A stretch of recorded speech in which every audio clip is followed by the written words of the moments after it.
Record. Hi, I'm Elizabeth from Elizabeth's Healing Path, and today I have with me Danielle, who is a local farmer. Thank you for joining me. No problem. She is my very last interview for the day because she's been working very hard in her fields. Yes. It was a great day to do that. It was beautiful. Yeah, I'm really feel lucky that it was so nice today. It's supposed to be nice like all week, so it's awesome. Very good. Yeah, when you work outside, that kind of stuff really matters. Yes, it does. Yeah. I have just a very small garden. I have 4 or 5 vegetable beds and some Nice. trees and stuff like that. And I always have a lot of admiration for people who do it for a living because I'm like, it's so much, and I have such a small Mm-hmm. garden. And when you do it on such a large scale, it's just I can't even fathom. It's a lot of work, that's for sure. Yeah. I think anyone who's ever like gardened one plant ever could say like, yeah, it's a lot of work. Yeah. And yeah, and I would say it's a lot of work because you have to learn what each plant likes and Yeah. conditions and try Yeah. to do all that stuff. How did Yeah. you get in? Go ahead. How did I get into it? I gardened when I was a little girl with my mom, and I just always thought it was fun. I've always had a garden. That being said, I always had a garden that I would like plant into and weed when I wanted to and harvest whenever I felt like it. So I never really went full bore into it like I am now. And I remarried, and my husband has a farm. I actually grew up on a farm as well, but he has pastured livestock, and it was always his plan to add in a garden, but he just never got around to it. And we actually had a baby the first year after we got married, so that wasn't a very good summer to do it. And so this is the year. And so right now we have 28 beds that are 100 feet long. So yeah, we're totally into it now. Nice.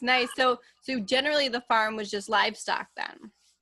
Yep, so it's just pastures, permanent pastures with livestock who graze. So this is the first year that we're doing a market garden.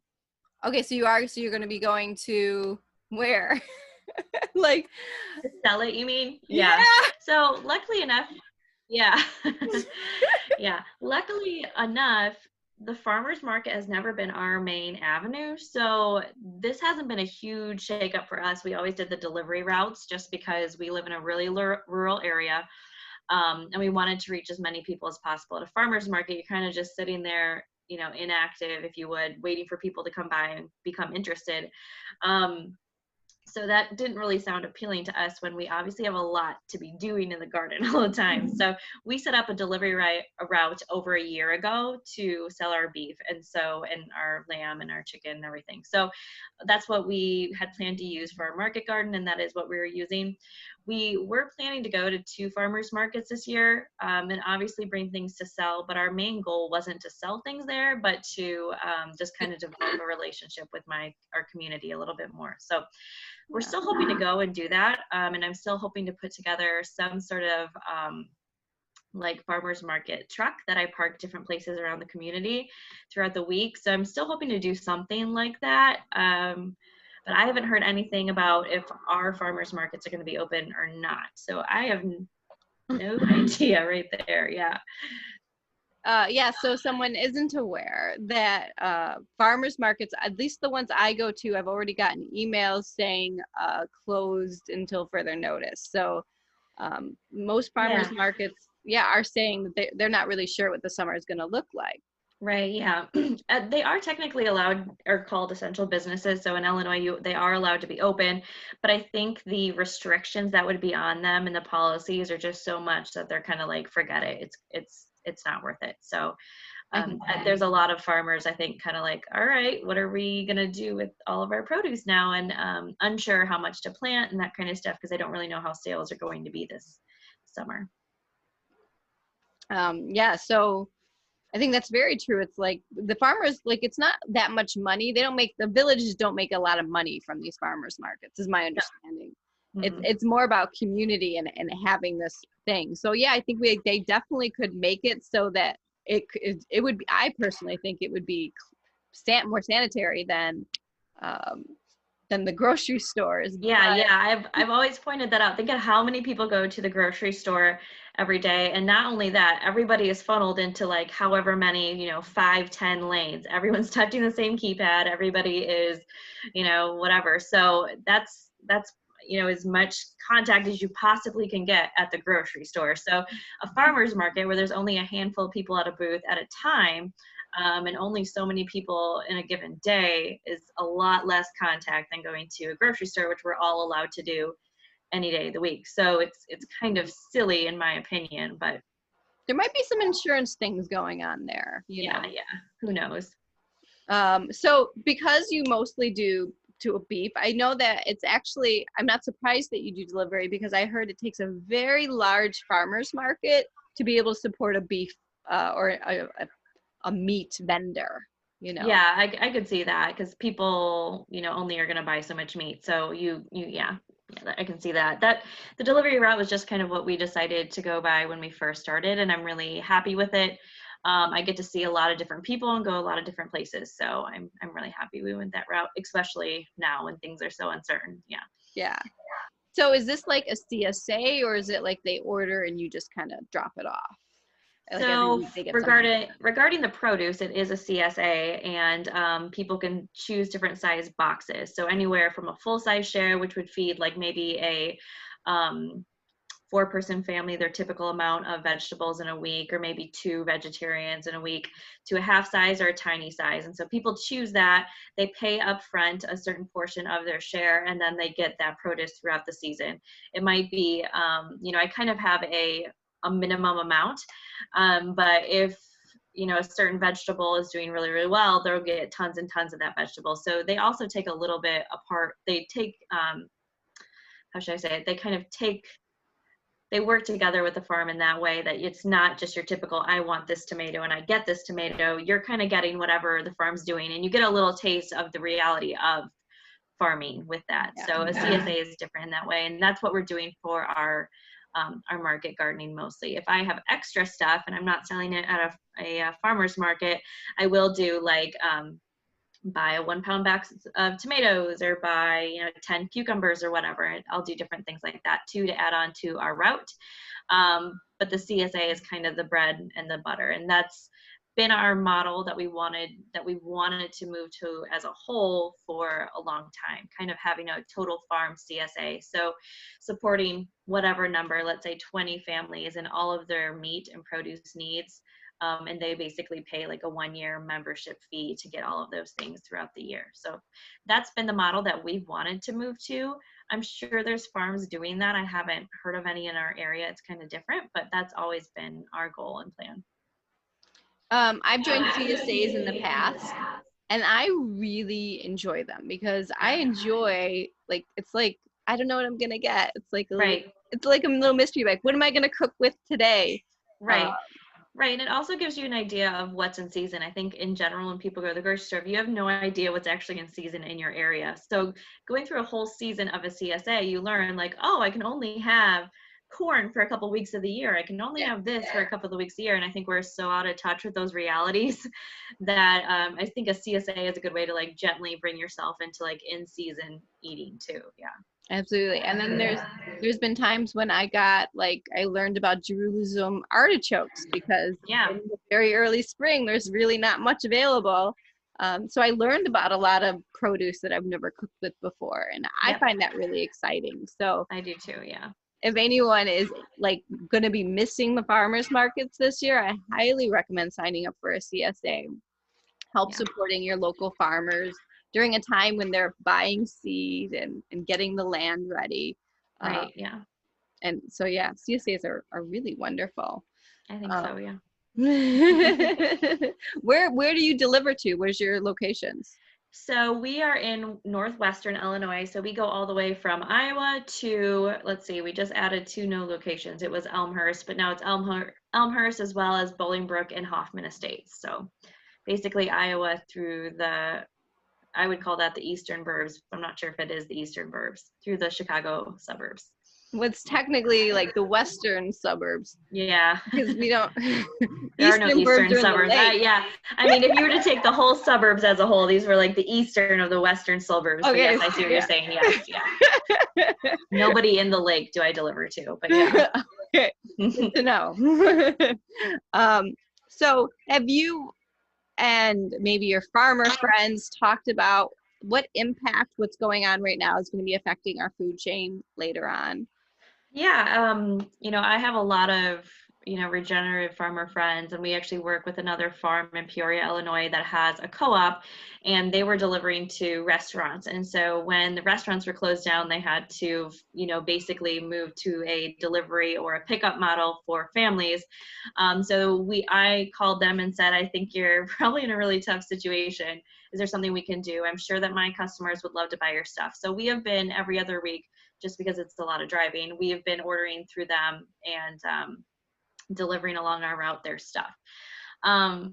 However, after a couple of weeks of them turning to family purchasing, they are so busy that their farmers have had to like buy more seed and plant more beds and all this stuff. So in general, most small farmers, and I'm kind of speaking for like the regenerative organic farmers, that's mostly who's in my circles, have had a pretty big uptick in demand, which is great.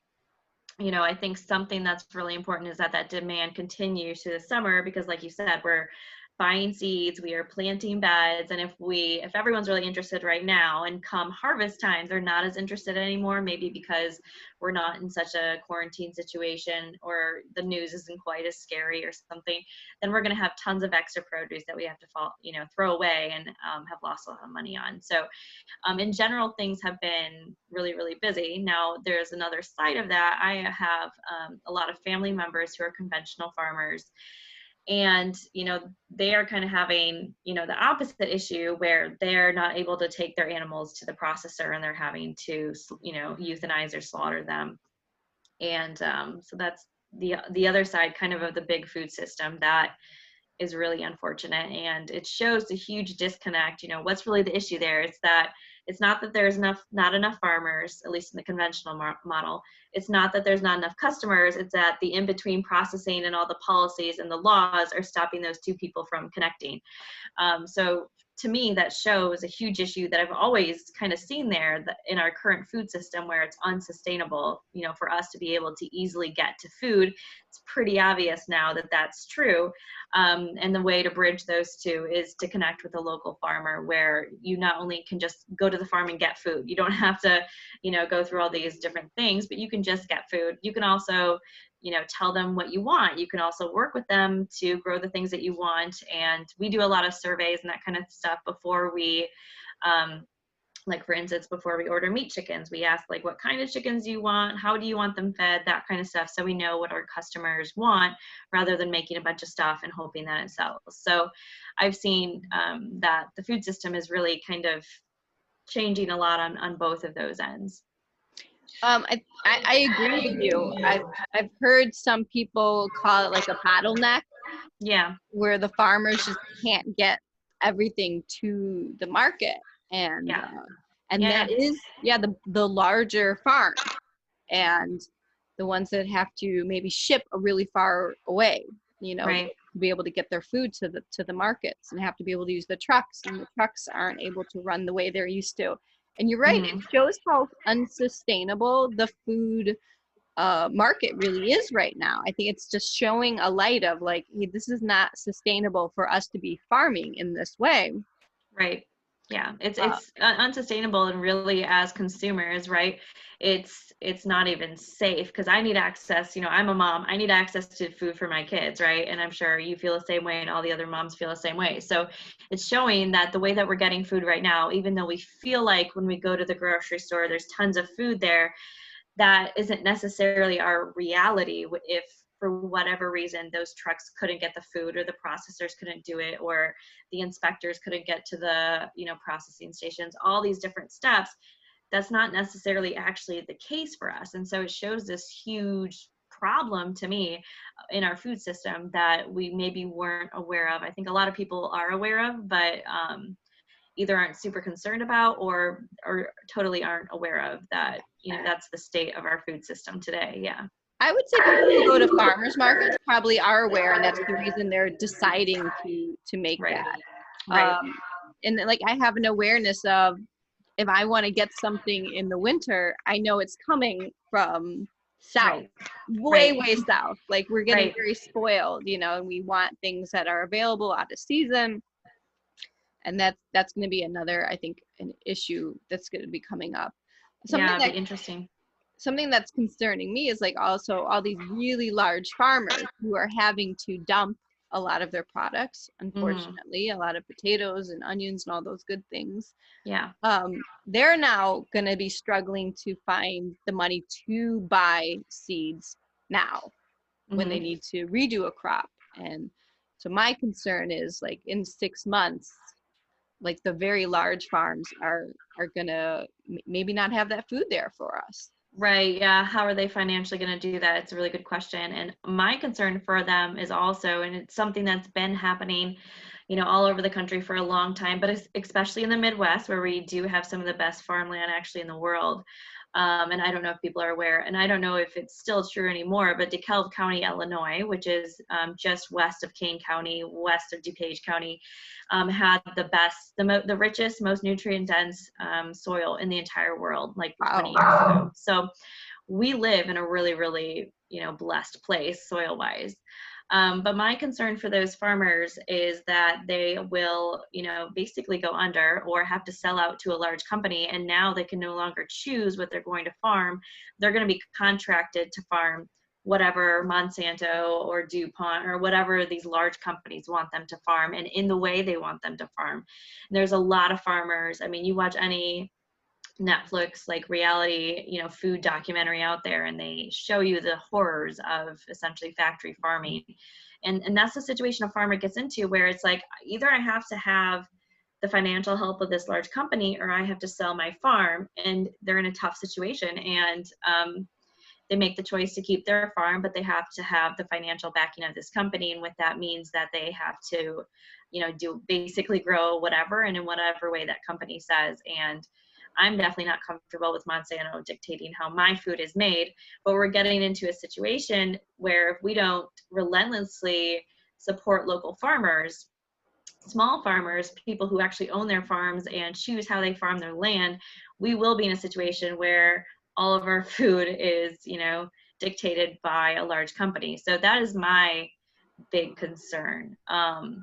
The majority of farmers actually right now in Illinois and in general in the Midwest are over age 60. So that means they are going to retire very soon, and the land is going to be passed down somewhere. And the majority of their children are not interested in farming, and the majority of the people owning the farm aren't interested in seeing their children farming because it's been so difficult for them the last however many years.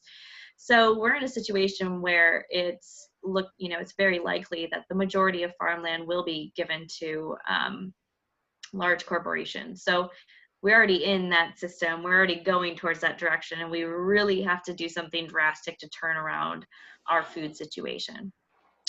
Something that I was thinking about as you were talking is, I remember when I was looking into land in Wisconsin, I was talking to a realtor, and he talked about how, like, there's actually laws in place that stop like a farmer from not selling the entire property and instead like trying to break it up.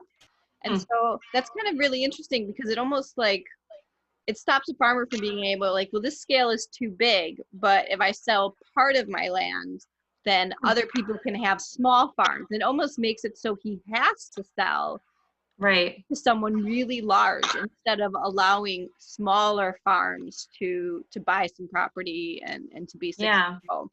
Yeah, that's kind of strange, and this would be a whole other conversation. But the subsidy issue, the Farm Act, and how farmers are paid subsidies, and the United States is really, fueling that, and basically making it so, at least in the last 50 years, farmers have had to have huge farms and do monocropping in order to survive. But the reality is that most small farms are making all of their profit, and anywhere from $100,000 to $500,000 a year off of 1 or 2 acres. So you don't really need to do that. You need to know, kind of some experience and know how to farm those 2 acres, but you don't need that many. Even, the traditional 40-acre farm, you don't need that many anymore. So, but that's the mindset that some of the older farmers are in, and that's kind of the system they got stuck into. And so, again, we just have to do something to totally turn that around before we're in a kind of more difficult situation than we are right now. Yeah, absolutely. Do you, as a small farmer, get subsidies? No. I'm trying to think of any, I could apply for, programs that would reimburse me for getting a hoop house or something like that, but I don't get any sort of subsidy, and I'm not aware of any that I could get. It's really geared towards the large farmers who do corn and soybeans and that kind of thing. So we don't take any government money. But we do pay government taxes on our land. So, and interestingly, we do pay the cropland price for gardening. So even though I'm not raising corn and soybeans that get a subsidy like other farmers would, I'm still paying the tax rate that they pay. So is that a bigger tax rate? Yes. Oh, yes. When people talk about how expensive local organic meat is, I like to remind people this is actually how much meat should be costing in the grocery stores if you weren't paying subsidies. You're absolutely right. I wrote a post on that, and you could click it in the comments. I've got a lot of hits on it, but I tried my best, and I couldn't do everything, but I tried my best to list out how much a pound of beef at the store would actually cost. And, talking about subsidies, talking about gas, talking about carbon emissions, talking about all these, the insane amount of water that a non-pastured beef takes to get to a grocery store. And it's something like 3 times the price of a typical, local farmer's beef. So it's not, you're right, it is the normal cost that it should be. And you're actually paying more for the beef at the store. However, you just are paying it in the form of taxes and healthcare and subsidies and that kind of stuff. So yeah, you're absolutely right. Yeah. Personally, I'm a vegetarian, but I always encourage people to try and buy local or organic, and even to the point that a lot of meat is coming from the Amazon areas at this point. A lot of rainforest is getting cut down for cattle. Mm-hmm. And for me, that's just not worth the cost. No. You're not just paying then in tax money, you're affecting the environment, and that's gonna definitely affect us in the future. So trying to get at this sustainable model, I think is very important. Right. I agree. See, any other questions for you? I don't know. No. Yeah. I just support people into really, thinking about where your food comes from. Like you said, even a organic or pastured or, cage-free meat that you buy at the store or produce, whatever, if you really sit down and think about, let's see, if they picked this in California, they had to wash it, they had to clean it, they had to get it to a warehouse, the warehouse had to hold on to it, the warehouse had to decide where it goes, the warehouse had to put it on that truck, they had to truck it to Walmart's warehouse, and then that Walmart's warehouse had to send it to your store, and then they had to stock it. How long has that plant been out of the ground? Probably a lot longer than you even think. We have a lot of organic chicken farms near us, and even organic, cage-free eggs can take up to, honestly, they've told me a year to get to the shelves. And that's just so crazy. It's so crazy. And so, I just encourage people to really think it through and go visit your local farmer, see what they do, even, just volunteer for a day to help them out and get an idea of what it takes to really grow the food you're eating. And as much as you can, I know not everyone can do 100%, but whatever you can, support local food. And a lot of farmers would love to trade food for work. So if you're in a financial situation where you can't afford a CSA, but you could go to the farm for 3 or 4 hours a week just to, mulch or pick weeds or whatever, most farmers will say, yes, please do that. So wow, that's great. Yeah. So so there's definitely avenues and routes, even if it's a financial issue for you. And I just encourage people to do whatever you can to support your local farmers, because you don't want to see them go. Yeah. And I would think that'd also be a great opportunity to learn, Oh you yeah. know? Mhm. So I noticed victory gardens are starting to become a little bit more popular again. Do you have Yeah. any tips for people who maybe want to start their own garden? Yeah, I have so many friends who've started their gardens, and I've actually gone to a bunch of friends' house and helped them started their garden. So I guess my number one tip is, I think people want to have the perfect soil, the perfect space, and the perfect seeds to start a garden. But in my opinion, gardening is kind of synonymous with learning. You're not going to like do it perfectly. You're not going to get the perfect soil or the perfect plant, but you're going to learn a lot. And come next year, you're probably going to be so excited to do better that you're going to do it again. And you're just going to learn so much in that first season. So just plant a seed in the ground and it doesn't matter any specific stuff. Just put the seed in the ground and just give it a shot. Um, there are so many good YouTube channels to watch. One I really like, if you're a mom and you want to garden, but you don't really know where to start, is Roots and Refuge. It's a mom who just has a garden, and she does a lot of sweet videos that are really simple and basic. So you could start there and just kind of go through her channel on whatever you want to garden. Yeah, I could think of a million Yeah, things. absolutely. I like M.I. Gardner because it's for this Yeah. area. I I like like him a lot too. Yeah. I like Charles Dowding, even though Yeah. he's not in our zone. Yeah. And again, it's like how much you can actually grow. He's only on a couple acres, and he sells. Yeah. Mhm.